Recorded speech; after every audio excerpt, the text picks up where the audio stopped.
O Senhor esteja convosco. Ele está no meio de nós. Proclamação do Evangelho de Jesus Cristo segundo Mateus. Glória a vós, Senhor.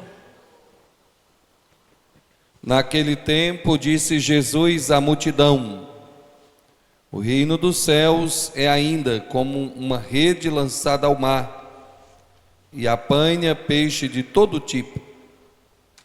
Quando está cheia, os pescadores puxam a rede para a praia. Sentam-se, recolhem os peixes bons em cestos e jogam fora os que não prestam. Assim acontecerá no fim dos tempos. Os anjos virão para separar os homens maus dos que são justos e lançará os maus na fornalha de fogo. Aí haverá choro e ranger de dentes. Compreendestes tudo isso? Eles responderam: sim. Então Jesus acrescentou: assim, pois, todo mestre da lei que se torna discípulo do reino dos céus é como um pai de família que tira do seu tesouro coisas novas e velhas. Quando Jesus terminou de contar esta parábola, partiu dali. Palavra da salvação. Glória a vós, Senhor. Palavra de salvação. Somente o céu tem pra dar. Por isso meu coração se abre para escutar. Se abre para escutar.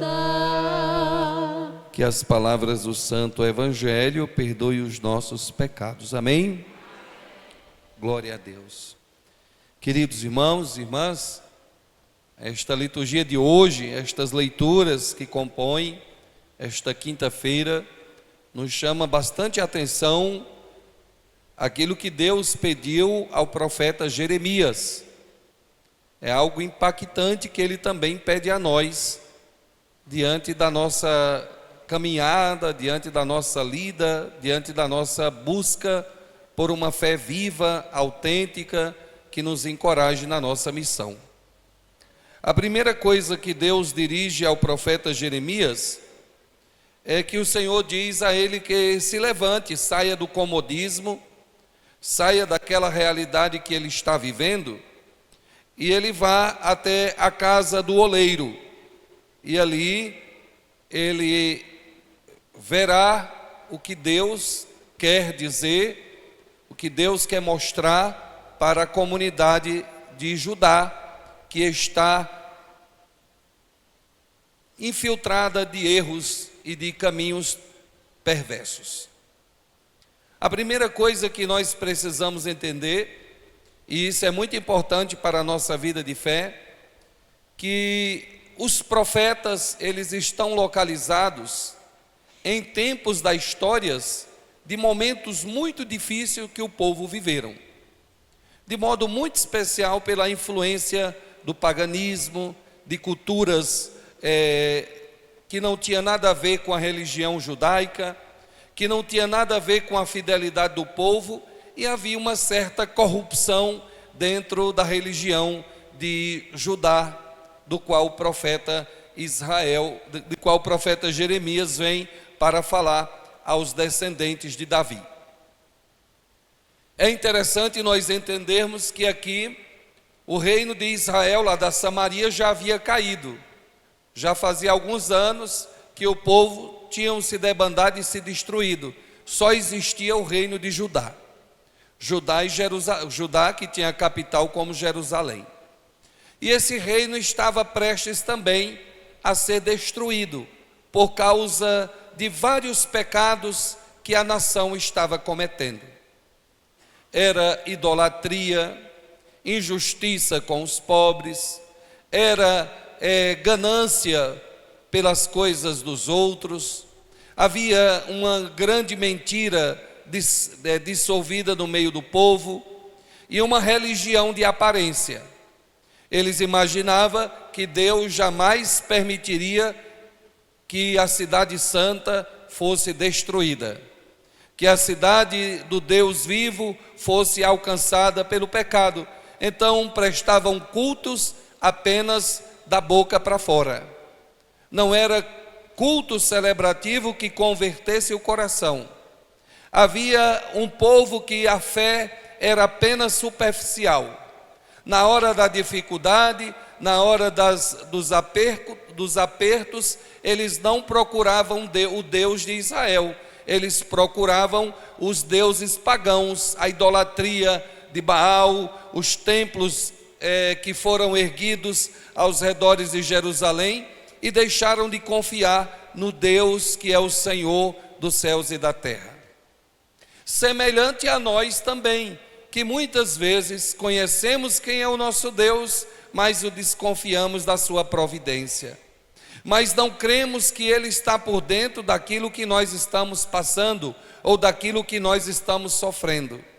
E às vezes precisamos recorrer a outras fontes para podermos nos sentir apreciados, ou talvez nos sentir fortalecidos, porque a nossa fé não é capaz de buscar dentro de nós essa confiança plena no Senhor. Era assim que Judá estava se comportando.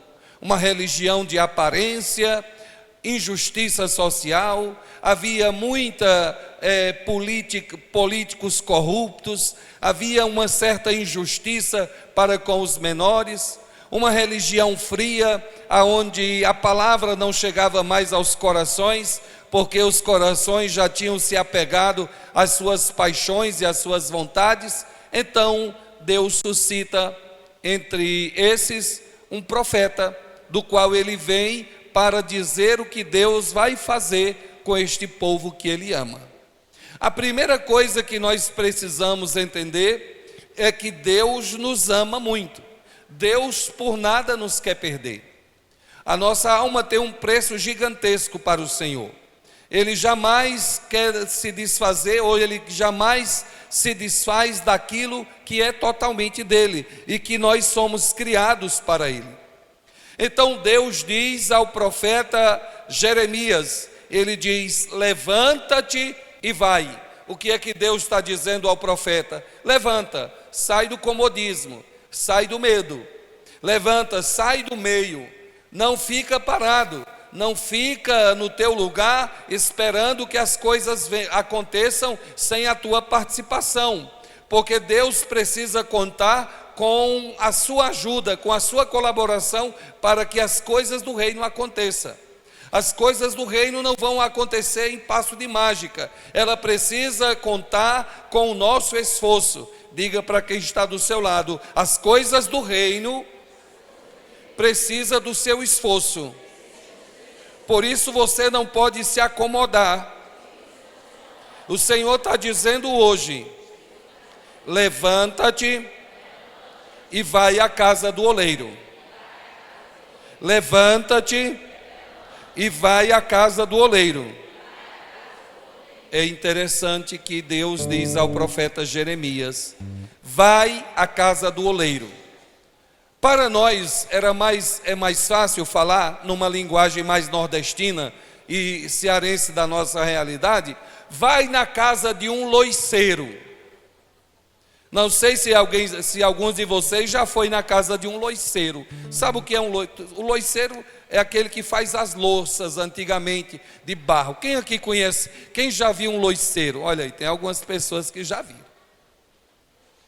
Então o profeta está sendo instruído por Deus para ir até a casa de um loiceiro ou de um oleiro, para ele observar o trabalho daquele oleiro. E o profeta foi à casa, e chegando lá ele percebeu que o trabalho daquele homem que manuseava o barro para formar um vaso, na maneira que ele moldava o barro, quando ele encontrava um defeito, então ele quebrava aquele vaso e fazia ele de novo. Tem até uma musicazinha que diz: e desce como um vaso velho e quebrado, e sobe como um vaso novo. Já viram? A Coabe vai entrar na olaria de Deus. As Coabes vão entrar na olaria de Deus. E desce como um vaso velho e quebrado, um vaso novo. E desce como um vaso velho e quebrado, sobe como um vaso novo. Pois foi isso que Deus pediu ao profeta Jeremias.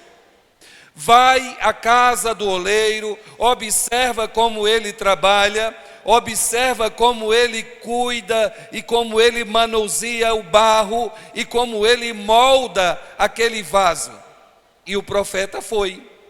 E o profeta observou que ele manuseava muito bem este material e que ele fazia o vaso, mas quando ele encontrava um defeito, o que é que ele fazia? Ele quebrava o vaso e fazia um outro. É assim que Deus quer fazer com o seu povo. Deus nos quer fazer novos de novo. Deus não destrói a matéria, Ele apenas remodela, Ele aproveita. Não é um novo barro, mas é um novo homem feito do mesmo barro. E como é que nós podemos fazer hoje em nós esse novo barro? Meus irmãos, se deixando ser moldados pelo oleiro. Quem é o oleiro da nossa vida? É o Senhor. Quem é o oleiro da sua vida, igreja? É Deus, é o Senhor. O Senhor nosso Deus é o oleiro.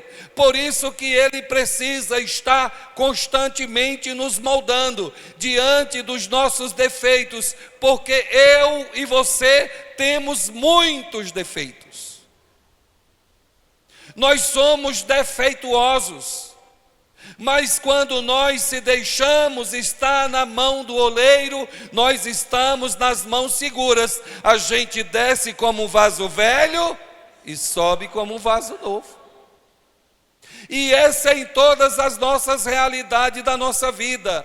Se nós não confiarmos no oleiro que cuida da nossa vida, nós vamos continuar caminhando como vasos velhos, defeituosos, ranzinzos, um barro velho que não presta para nada, mas que quer ser mais do que os outros. Então nós precisamos estar nas mãos do oleiro. Diga comigo: Senhor, eu quero estar nas tuas mãos.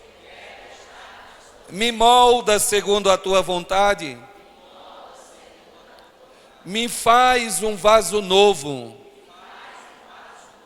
E é isso que Deus quer fazer na nossa vida. Ele quer nos fazer novos de novo. Ele não nos quer como velhos. Ele não nos quer como ranzinhos, como pessoas sem confiar nele, que não se entrega, que diante dos problemas se entrega logo e não se levanta mais. Ele quer nos levantar diante de todos os problemas que eu e você possamos enfrentar. Deus tem propósito para nos fazer novos de novo. A gente só precisa confiar nele. É por isso que Deus mandou o profeta lá para dizer ao povo: olha o que eu vou fazer. Eu vou destruir, eu vou permitir que venha a destruição sobre Judá. Judá será destruído, mas não será aniquilado. Será refeito de novo. Eu vou refazer de novo, abatidos, sofridos, perseguidos, destruídos, mas não aniquilados. Deus não aniquila aquilo que é dele. Ele modifica, ele faz novo de novo, ele levanta, ele restaura, ele transforma, mas ele precisa contar com a leveza do nosso coração. Coração duro, coração petrificado, não tem como ser moldado. É tanto que se você vai lá na casa do loiceiro, é o melhor barro, porque se tiver uma pedra, vai rachar aquele vaso e ele não vai prestar. O pote não vai ficar legal quando ele é feito lá na medida certa. Ele precisa ser tirado todas as pedrinhas que tiverem, porque coração petrificado precisa ser purificado. Diga, coração petrificado precisa ser purificado. Há alguma dureza no seu coração, igreja? Não responda. O que nós precisamos mudar para que o oleiro faça em nós um vaso melhor? Se precisamos passar pela prova de sermos desmontados para ser refeitos de novo, não tenha medo, vai ser refeito e vai ser melhor, porque vai tirar as impurezas, porque vai tirar aquilo que está rachado, aquilo que está quebrado, aquilo que não tem serventia. E quando o vaso está rachado, ele precisa ser refeito de novo. Lembre que Deus permite a destruição, mas não a aniquilação. São Paulo até vai dizer: perseguidos, mas desamparados, mas não aniquilados. Estamos perplexos. Eu não sei mais, mas é por aí. Mas nós podemos passar por todas as provações, mas não passaremos pela aniquilação, porque Deus nos não permite. Então não há dificuldade quando nós temos Ele dentro de nós e entendermos: essa tempestade vai passar, esse problema difícil vai ser enfrentado, esta situação de saúde vai ser superada, Deus vai ter coisas melhores por vir para nós, porque Ele nos quer purificar, Ele nos quer preparar para sermos novos de novo. Irmãos, que palavra bonita Deus trouxe para nós hoje, nesta primeira leitura do livro do profeta Jeremias. Acaso não, ele diz para nós hoje: acaso não posso fazer convosco como este oleiro? Acaso não posso fazer com você como este oleiro? Diz o Senhor. Como é o barro na mão do oleiro, assim sois vós em minhas mãos. Olha que bonito. Como é o barro nas mãos do oleiro, é a sua vida, é a minha vida nas mãos de Deus. A minha vida está nas mãos de Deus. Vamos dizer? É por isso que o salmista vai dizer assim: bendizei a minha alma ao Senhor, bendizei o Senhor toda a vida, cantarei ao meu nome, cantarei ao meu Deus sem cessar. Desce como um vaso velho e sobe como um vaso novo. Vamos pegar um pouquinho do texto do Evangelho de Mateus, capítulo 13. Ainda nós estamos nesses discursos das parábolas de Jesus.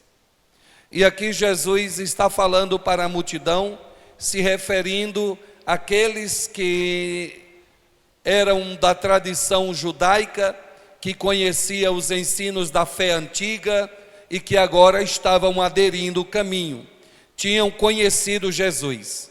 Esses são os judeus que vieram da tradição antiga. E ele diz que o reino dos céus é como uma rede lançada ao mar e que apanha todo tipo de peixes e em grande quantidade. Aqui o evangelista Mateus faz uma referência à comunidade cristã que está nascendo. Porque quando as comunidades estavam nascendo, havia aquela ideia de que só podia participar as pessoas mais inteligentes, eram algumas pessoas que tinham alguns privilégios. Havia aquela distinção, quem era judeu, quem era de tradição, quem não era, quem era mais comportado, quem não era. Jesus está dizendo: não, a comunidade, a rede é lançada para todos. Todos são pescados, todos são chamados a viver. Todos são chamados a participar da comunidade. Todos são chamados a participar da igreja. Mas, quando todos estiverem aqui na barca, a barca é a igreja, quando todos estiverem aqui, aí sim começa a seleção. Aí começa o processo de dizer: se você é digno de estar e você precisa voltar para o mar. É como se o pescador, assim, e Jesus se utiliza dessa metáfora do pescador, né, porque a maioria dos discípulos eram pescadores.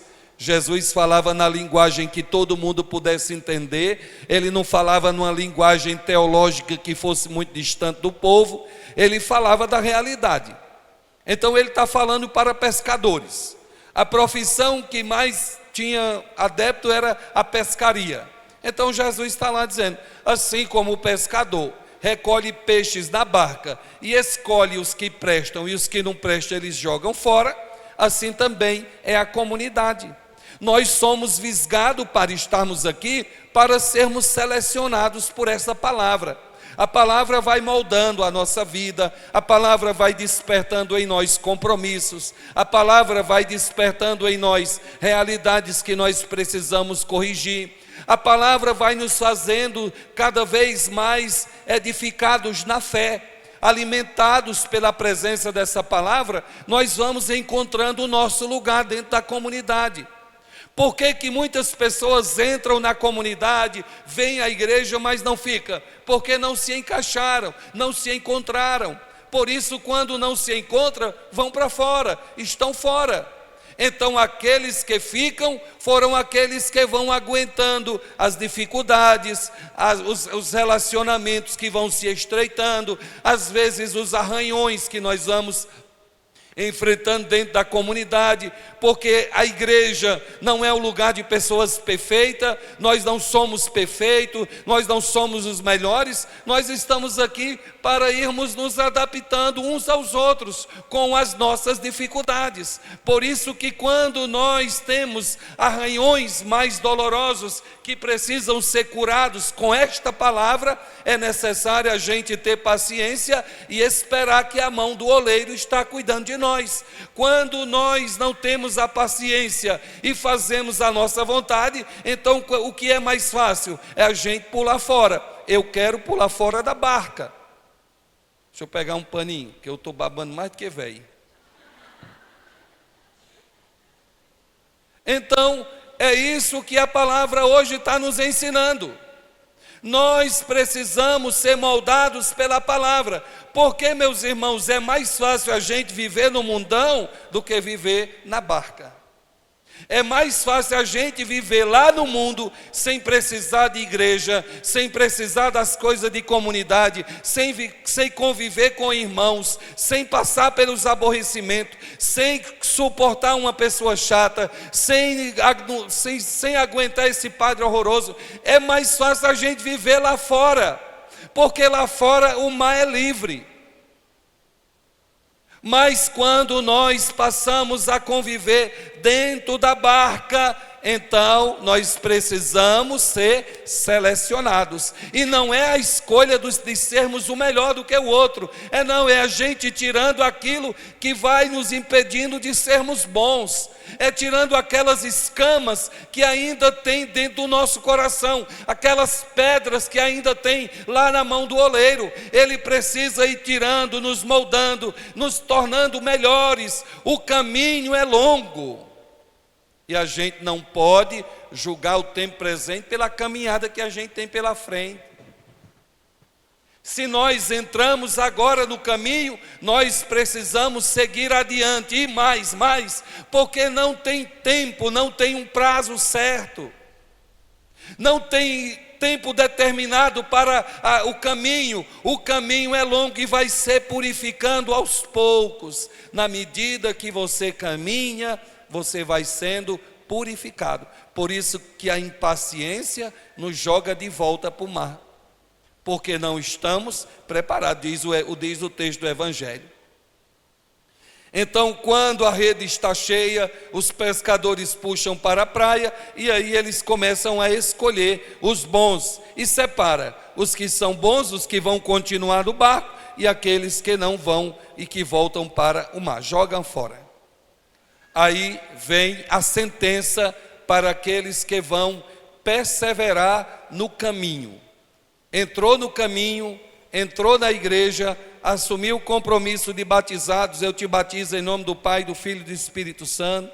Então comecei a caminhar, recebi meus sacramentos, eu comecei a participar, eu comecei a me moldar segundo aquilo que Cristo quer de mim. Então eu vou seguindo o caminho, eu vou deixando o meu coração mais leve, eu vou deixando o meu coração mais sensível ao perdão, eu vou deixando o meu coração mais presente na presença do Senhor, eu vou tirando as arestas que são cruéis dentro de mim, eu vou me purificando, eu vou me moldando, e lá na frente, lá no final, eu serei julgado pelo amor, como diz Santa Teresinha. E no final eu serei julgado pelo amor.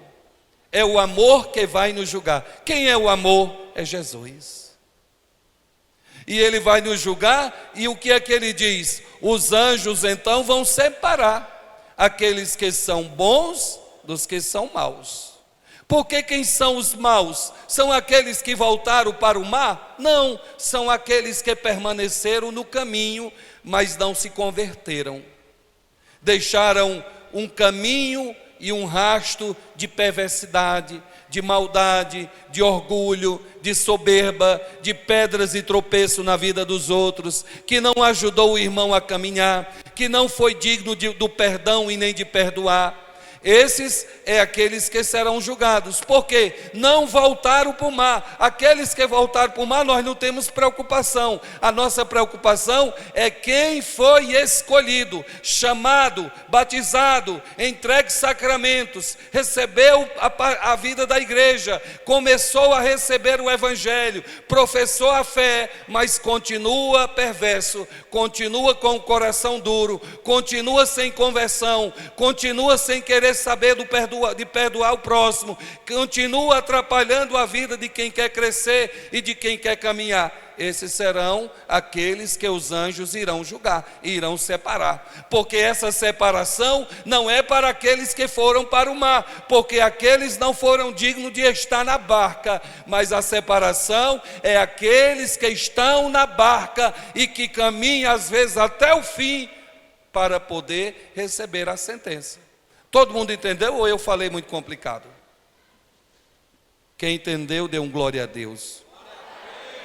Amém. Então Jesus continuou dizendo: